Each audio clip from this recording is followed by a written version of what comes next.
السلام علیکم باستانیمان و کشور خورشیدیمان پیشکش می نماییم.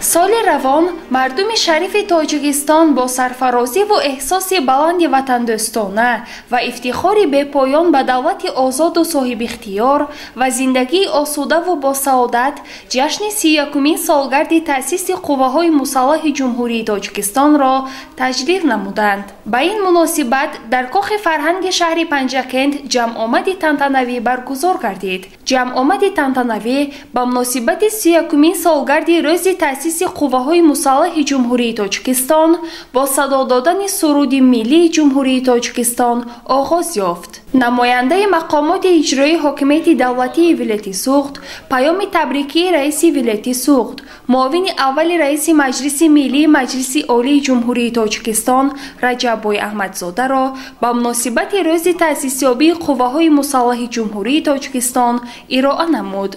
23 فوریه همچون روز قوه‌های مسلح جمهوری تاجیکستان با تنتنه جشن گرفته می شود. به این مناسبت تمام هیئت شخصی جزو تام‌های قوه‌های مسلح ولایت و سابقه‌داران خدمت حربی را با این سنه فرخنده صمیمانه تهنیت گفته به کل حامیان صادق وطن سلامتی و سربلندی و خدمت صادقانه تمنا می‌نمایم.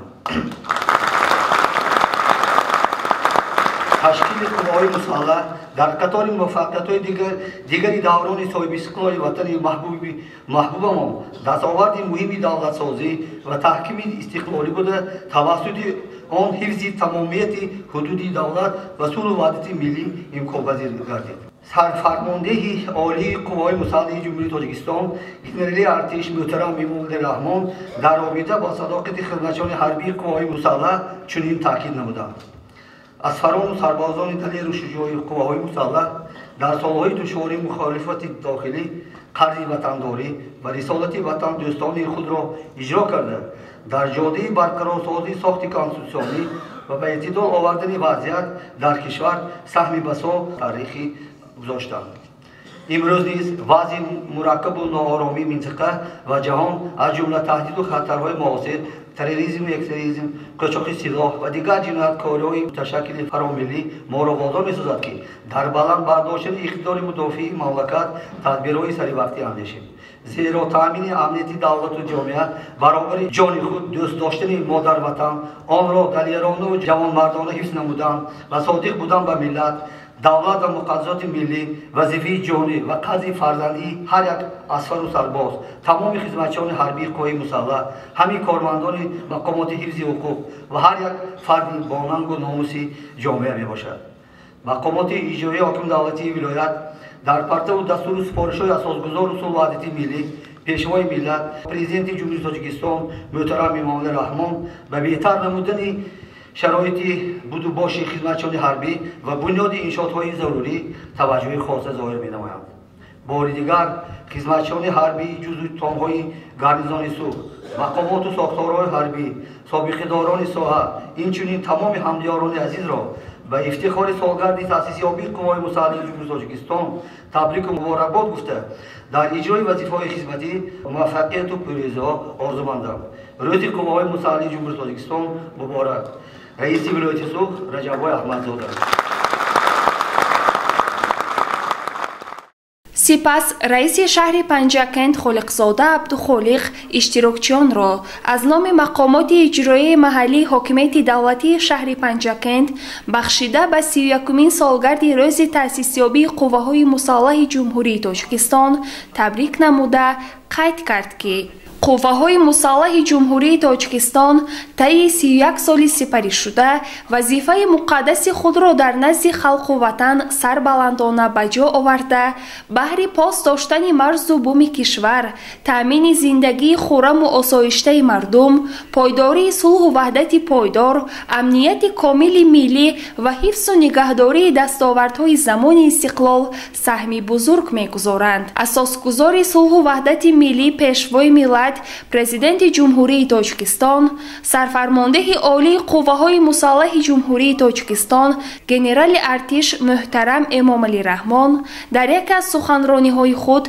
بخشیده به روز ارتش ملی تاکید نمودند. ارتش ملی یکی از رکن‌های مهمترین دولتداری و سپری با اعتماد وطنی عزیزمان می باشد.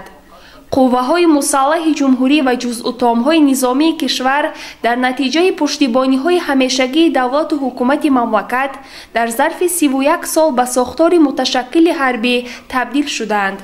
امروز ارتش تاجیکستان از لحاظ آمادگی نظامی، تأمین تکنیکی و مادی یکی از ارتش‌های نیرومند و توانا در منطقه به شمار می‌رود. افسران و سربازان جزءاتم‌های نظامی مملکت با انتظام قوی، دانش و ملکه معاصر، روحیه بلند وطندوستی و صداقت به کسب با شرف و مقدس خود، حمایه وطن محبوبمان، حفظ زندگی آسایشته و زحمت سازنده خلق خویش را با کمال سربلندی و صداقت انجام می‌دهند. آنها تجربه و ملکه بزرگی خود را در محاربه ها با عملهای تروریستی، مبارزه به مقابل جنایتکاران و ویران کنندگان سرحدهای کشورمان بارها نشان دادند. پرزیدنت جمهوری تاجیکستان محترم امامعلی رحمان در یکی از پیام‌های خود به مجلس عالی جمهوری تاجیکستان تاکید نمودند که واقعات و تحولات جامعه جهانی هر یکی ما را هشدار می‌دهد که زیرکی سیاسی، آمادگی دائمی، احساس بلند وطندوستی، خودآگاهی و مقدس داشتن و حفظ نمودن ارزش‌های دولت صاحب استقلالمان را از دست ندهیم. البته این هشدار سرور دولتمان خیلی به موقع است، چون که وضع زود تغییر یابنده جهان معاصر، زیاد گردیدن رویه و سازمان‌های تروریستی و اکستریمیستی و دیگر ظهورات تهدیدآور خطرناک می‌تواند صلح و ثبات و حیات آرام و آسوده مردم کشور ما را خلال‌دار نماید. از این رو پیشوای معظم ملت جناب عالی محترم امامعلی رحمان در حل مسئله‌های مستحکم نمودن اقتدار مدافعوی کشور دقت مخصوص ظاهر نموده، آن را از روزهای اول تأسیس قوه‌های مسلح تحت نظارت پیوسته خود قرار دادند. چون که هیچ یک دولت و خلق بدون قوه‌های مسلح خود وجود داشته نمیتواند، زیرا این قوه تأمین کننده امنیت کشور بوده، آرامی و آسایشتگی مردم و ثبات هر یک دولت است. در این روند مقامات اجرایی محلی حاکمیت دولتی شهر پنجاکند نیز با دستور و هدایت‌های رئیس ولایت سوخت، معاون یکم رئیس مجلس ملی مجلس عالی جمهوری تاجیکستان رجب‌بای احمدزاده بهر بهتر نمودن شرایط خدمت و بودوباش نظامیان در قسم‌های حربی و دیدبانگاه‌های سرحدی تدبیرهای ضروری را عملی می‌نمایند. مردم شریف تاجیکستان صاحب اختیار در سیمای خدمتچیان حربی قوه‌های مسلح مملکت فرزندان باننگ و بناموس و شجاع و دلیر خود را می‌بینند که با یاد کردن سوگند حربی به خلق و وطن خود همیشه وفادار هستند. ضمناً باید یادآور شد که مقامات اجرایی محلی حاکمیت دولتی شهر پنجاکند با مسئله‌های تربیت حربی و تندرستی جوانان، آماده نمودن آنها به خدمت در صف قوه‌های مسلح توجه دائمی ظاهر می‌نماید. میدان و انشاءات‌های سرشمار ورزشی با تجهیزات معاصر در اختیار آنها قرار دارند. جمعیت اختیاری مددگار مدافعه، کورس‌های کوتاه مدت راننده تیارکنی، تشکیل آموزش فن دفاع در مؤسسه‌های میانه، جهت آماده نمودن جوانان به خدمت وطن سهمی نظررس می‌گذارند. ما امروز از خدمت سربازان همدیارانمان در جزء و تام‌های نظامی مملکت افتخار می‌کنیم. در ادامه سخنرانی خویش رئیس شهر پنجاکند اظهار داشت: در این لحظه های پرشکوه جمع آمد تنتنوی به هیئت افسران و خدمتچیان کمیسریت حربی شهر، کارمندان مقامات حفظ حقوق، رئیسان جماعت‌های دهات، محله‌های شهر، پدران و مادران و همه آنهایی که در تشکیل و جنبست معرکه‌های سفربری جوانان به خدمت حربی یاری عملی رسانیدند، منتداری بیان می‌نمایم و امید بر آن دارم که معرکه امساله دعوت بهاری و تیر ماهی نیز در سطح ضروری تشکیلی و سیاسی برگزار می‌گردد. اطمینان کامل داریم که خدمتچیان قسم‌های نظامی 05170 قشون‌های خشکیگرد وزارت مدافع جمهوری تاجیکستان و 0203 قشون‌های سرحدی کمیته دولتی امنیت ملی جمهوری تاجیکستان در شهر پنجکند سربازان همدیارانمان که در قسم‌های دیگر نظامی مملکت خدمت می‌کنند تمام قدرت و نیرو، قابلیت و زیرکیشان را همیشه به اجرای رسالت مقدس خود یعنی حفظ مادر وطن، مظفریت‌های زمان استقلال، منفعت‌های دولت و ملت صادقانه روانه نموده وطن را همچون مادر خود دوست می‌دارند و چون گوهرک چشم احتیاط می‌نمایند. در فرجام جمع آمد تنتنوی برنامه جالب هنری صنعتکاران و هوسکاران شهر که ترنمگر مهر وطن، صلح و صلاح و آبادی و آسودگی کشور بود پیشکشی حاضرین کرده شد. پرزیدنت جمهوری تاجیکستان محترم امامعلی رحمان با نقش ورزش در سیاست دولتی جوانان بهای بلند دادند. سردار ریاست کار با جوانان و ورزش ولایت سوخت بختیار اسمتجانوف و رئیس شهر پنجکند خالقزاده عبدالخالق از ورزشگاه مرکزی شهر دیدن نموده با فعالیت مؤسسه دولتی مکتب ورزشی شهر پنجکند و مؤسسه دولتی کلوب فوتبال سرزم شناس شدند. ضمن بازدید از انشاءات ورزشی با مسئولان دخلدار جهت بهتر کردن شرایط کاری و مشق و تمرین ها آمادگی به مسابقه های ورزشی دستور و توصیه ها داده شد.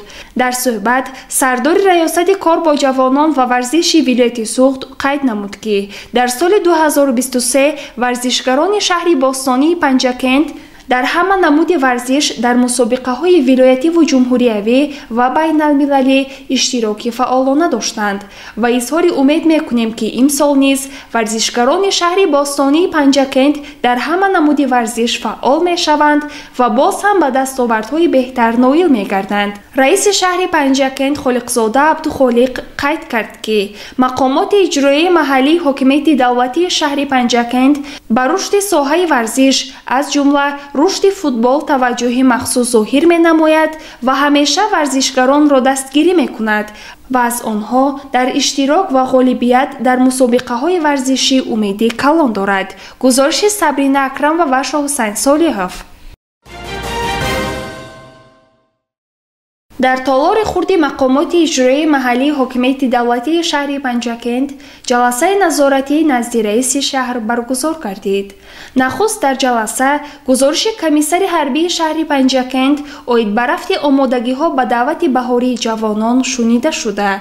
به اعضایان کمیسیه دعوت، رئیسان جماعت های دهات، محله های شهر و دیگر مسئولان جهت توسعه کارهای ترغیباتی در بین جوانان به مکتب رانندگی تشکیلات مددگار مدافع بیشتر جلب نمودن جوانان دعوت شونده تشکیل بازدید آنها از قسم‌های حربی دستور داده شد. در ادامه جلسه حسابات دیرکتور کارخانه فرعی دولتی خواجگی منزلی و کمونالی شهر اوید به رفت کارهای تازگی شنیده شده. با مسئولان دخلدار جهت تازه نمودن خیابان‌های مرکزی نزد کارخانه و مؤسسه ها، نو کردن شعار و آویزه ها، تعمیر چراغک‌های راهنما سپارش داده شد. همچنین در جلسه رئیسان جماعت‌های دهات اوید به رفت زمستانگذرانی، کارهای تازگی و آمادگی به دعوت بهاری جوانان حسابات دادند. پس از شنیدن حسابات سردار ناظرات اندازی شهر به رئیسان جماعت‌های دهات جهت سری وقت پرداخت مبلغ انداز سپارش داده شد.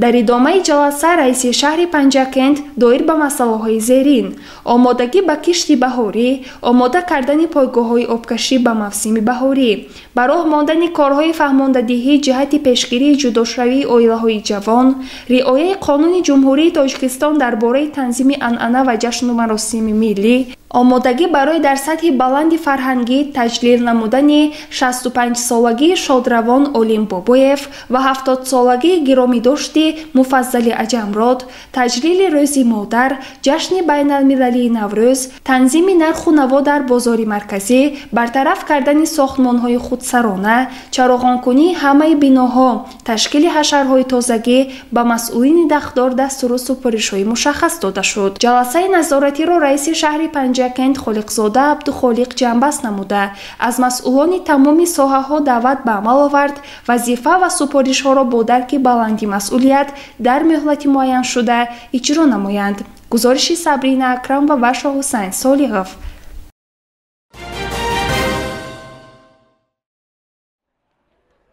дар дораи нақшаи омодагиҳо ба ҷашни 35-умин солгарди истиқлоли давлатии кишвар ки тибқи дастури асосгузори сулҳу ваҳдати миллӣ пешвои миллат президенти ҷумҳурии Тоҷикистон муҳтарам Эмомалӣ Раҳмон ва супоришҳои муовини аввали раиси Маҷлиси Миллии Маҷлиси Олии Ҷумҳурии Тоҷикистон, раиси вилояти Суғд муҳтарам Раҷаббой Аҳмадзода роҳандозӣ мешаванд, дар шаҳри Панҷакент иншооти зиёди таъиноти гуногун, бунёд ва мавриди истифода қарор дода мешавад. дар маркази шаҳр дар қабати аввали бинои бисёр ошёна бо иштироки раиси шаҳри Панҷакент муҳтарам Абдухолиқ Холиқзода бонувони зиёд боз як толори арӯсӣ ва хонаи ҳусн мавриди истифода қарор дода шуд.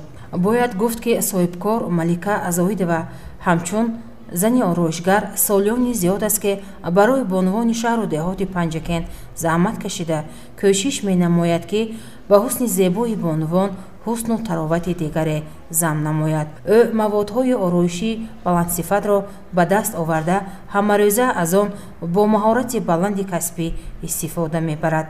ҳамзамон 8 нафар бонувонро барои омӯхтани ҳунари ороишӣ ҷалб намудааст ки онҳо бо шуғли доимӣ ва даромади хуб таъмин мегарданд. аз иқдоми ин бонуи ороишгар раиси шаҳри Панҷакент Абдухолиқ Холиқзода арзи сипос намуда қайд намуд ки Малика Зоидова аввалин шахсест ки 8 нафар бонувонро бо кори доимӣ таъмин намуда шароити мусоиди корӣ барои онҳо фароҳам овардааст. ва дастур дод ки дар оянда низ кошонаро боз васеътар намуда аз ин бинои хуштарҳу зебо ва замонавӣ самаранок истифода барад. воқеан зан баҳор ва гул ба ҳам таъван буда дар зебогӣ аз якдигар тафовут надоранд. бигзор бонувони мо мисли баҳор доимо зебо ва мисли гул шукуфон бошанд. гузориши Дилшода Ҳалимова ва Хайём Ҷураев.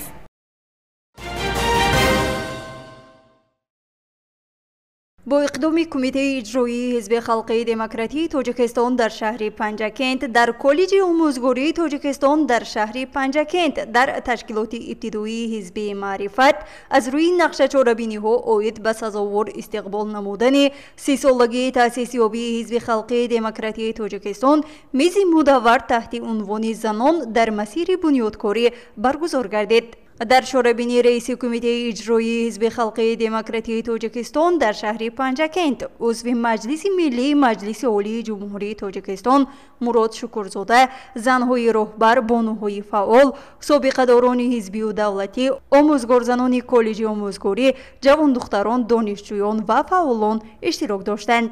нахуст раиси кумитаи иҷроии ҳизби халқии демократии Тоҷикистон дар шаҳри Панҷакент Мурод Шукурзода сухани ифтитоҳӣ намуда таъкид намуд ки имрӯз занон дар тамоми ҷоддаҳо пешсаф ҳастанд, чун тараннумгари фазои осоишта маҳз аз замири модарону бонувон маншаъ мегирад. таъкид гардид ки раиси муаззами ҳизби халқии демократии Тоҷикистон муҳтарам Эмомалӣ Раҳмон низ дар паёмҳои ҳарсолаашон вобаста ба мақому манзалати зан-модар сухан ронда, тамоми музаффариятро аз ниҳуди ин ашхос арзёбӣ намуданд. дар идома мудири шӯъбаи кор бо занони кумитаи иҷроии ҳизби халқии демократии Тоҷикистон дар шаҳри Панҷакент Тоҷиева Мавлуда оид ба мақоми занону бонувон дар ҷомеа, тарбияи шоистаи фарзандони бонангу номус ва ватандӯст, дастгирӣ ва роҳбариҳои роҳбари олии кишвар ба занону бонувон, ҷалби занону бонувон ба касбомӯзӣ, забондонӣ, эҳтиром гузоштан ба арзишҳои милливу давлатӣ, посдоштани фарҳанги кӯҳанбунёди меҳан, тарғиби либосҳои миллӣ ва дигар масъалаҳои марбут ба занону бонувон суханронӣ намуд.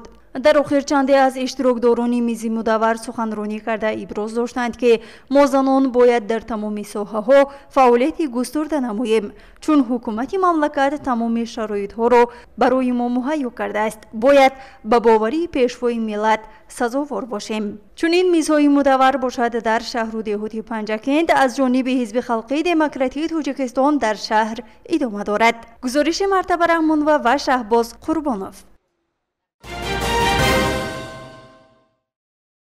همیاران گرامی قدر، در هفته نو برای هر یکی شما نخست تنی صحتی بگزند، بخت و سعادتی بلند و کامیابی های دلپسند آرزو نموده تمنای آن را داریم که ما همگان باید افتخاری بزرگ وطن عزیزمان را دوست داریم و تحت شعار تاجیکستان به پیش در آبادی و شکوفایی این کشور مقدس سهم ارزنده خویش را گذاریم.